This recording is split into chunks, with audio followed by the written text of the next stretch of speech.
I vaguely remember that tweet. I don't remember it 100%, but I do remember something about the Mises Caucus and a circle jerk. Yeah. The one thing that I could tell you is that as agorists, we practice anti-politics. That's the whole name of the game. We don't engage in politics. That's their game. So we're naturally going to be juxtaposed to one another. And yeah, I don't think that party politics has ever worked. Political parties have been around for centuries, if not millennia. If they could create a libertarian utopia, they would have by now. Counter economics has been, Sam Konkin died in 2004.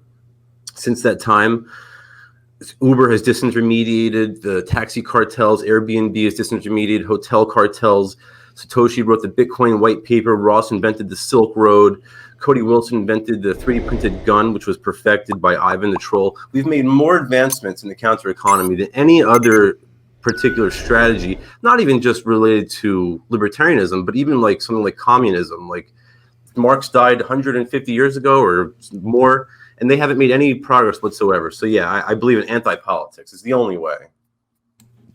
All right, so this concept actually came up for not necessarily the first time, but it came up recently too during an interview I did with you, Jose, and you brought up something interesting. We were talking about Dave Smith potentially running as like a presidential candidate or something like that in the Libertarian Party, and you had brought up an interesting point. You had essentially said that building, the machine of a political party could end up being counterproductive, right? Yeah, no, for sure. One of my big arguments I always rail on is I think political, like striving to use the political system for your benefit I think it's only works in the short term, and even then doesn't really work. If you look in the long term, it's the same idea. Like you can look at the government as a whole, and you can kind of look at incentives. Like which way do these incentives go? And now apply the same thing to political parties. There's a reason why the fucking politics suck. And then, but the idea they're like, well, we're going to come in here and we're going to change it. How is that in any way less dumb than being like, we're going to come in, like than the minarchist thought of like, we're going to fix this and somehow make this magically work. It's like, maybe you might get small wins here and there, and then you're going to cloud your thinking and be like, well, look at this small win I have.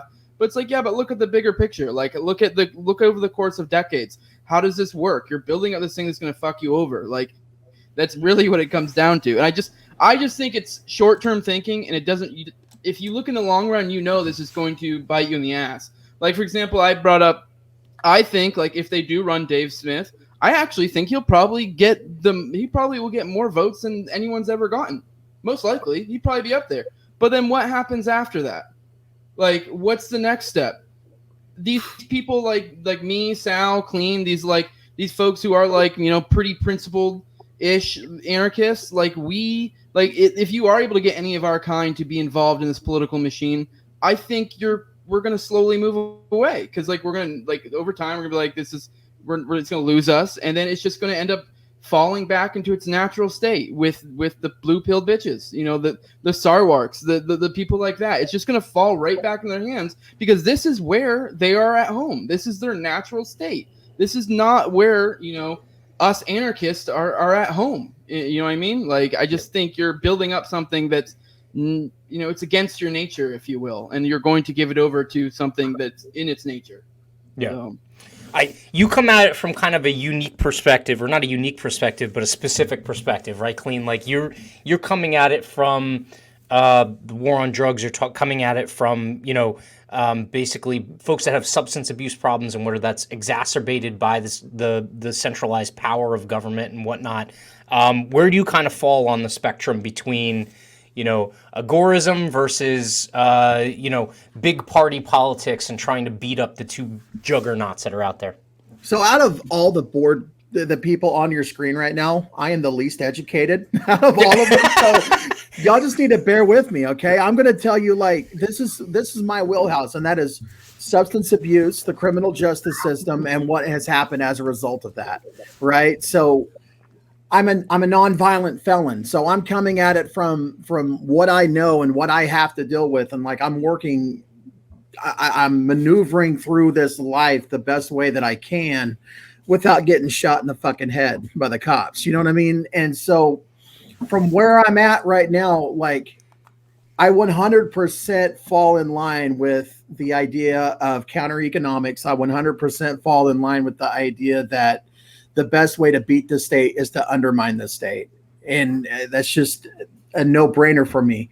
It's in the area of people like me who are in the books, who are 100% labeled felon. Like, what do I do with this? And so more or less, that's kind of where I'm at. I am a prominent member of the OKLP, Oklahoma Libertarian Party. I see value in, if nothing else, than just having a political organization that is present, that is able to talk about this type of stuff. I don't know, man. Like I'm kind of in this spot right now where I don't know whether or not a national party will ever do anything good or could ever do anything good. I think it's all bullshit once you get beyond the state. And really, even on the state level, I think it's kind of tough. But I do see changes that have been affected on the municipal and local levels, here, even in my own backyard. So that's a good question. And that kind of leads me into this. Again, I'm kind of in the middle here, right? So I'm going to play devil's advocate for the most part, so Clean doesn't feel like he's on his own on this conversation. But so something like the Free State Project, like that's a perfect example of what Clean's talking about, right? The Free State Project is something that I would say, and they would probably say, that it's culture first, right? Like they're trying to bring in folks that prize liberty over all else, and then the politics kind of takes care of itself afterward.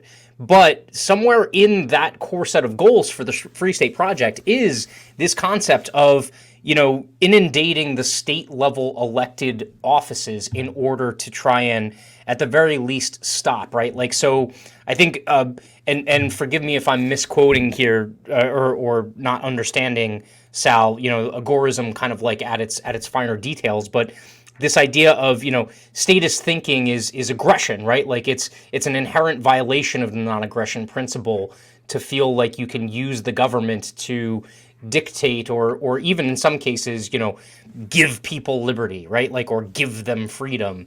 And so, what they're doing up there in New Hampshire, is that something where you would say, like, they really don't even technically need the state elected representatives? They could just do it on their own without the mechanism of politics?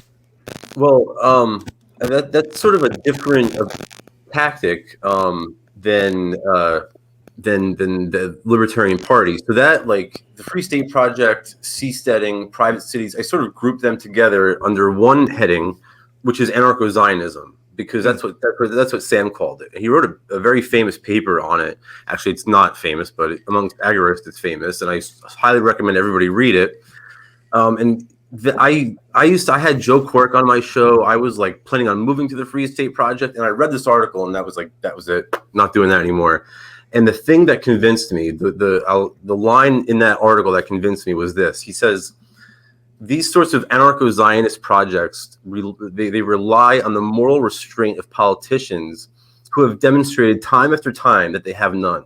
So let's imagine that the Free State Project succeeds and they become their own politically independent state, right? I mean, it's crazy, but let's assume that it happens.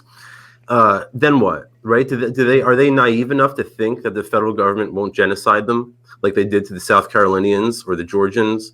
Because they have no problem doing that to protect their tax racket. They've done it before and they'll do it again. So no, anarcho-Zionism is another strategy that I also dismiss. And ironically, the secessionists have actually gotten just as mad at me as the party arc have, if you can believe that. Well, that's true equality in terms of the number of people that you've pissed off. There is one thing, though. There is one thing. One other point I want to bring up here. You said that culture is downstream from politics, and I don't agree. I think that upstream.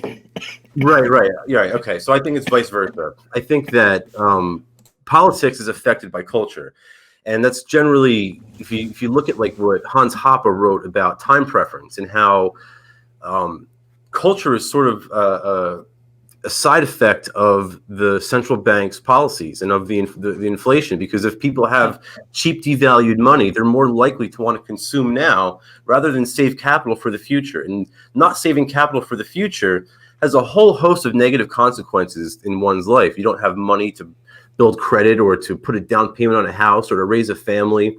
All of these things affect culture. So I don't even think that the Free State Project could affect the culture in this positive way. But even if they could, I think it's naive of them to think that the federal government would just allow them to just sort of wander off in their own direction. Yeah.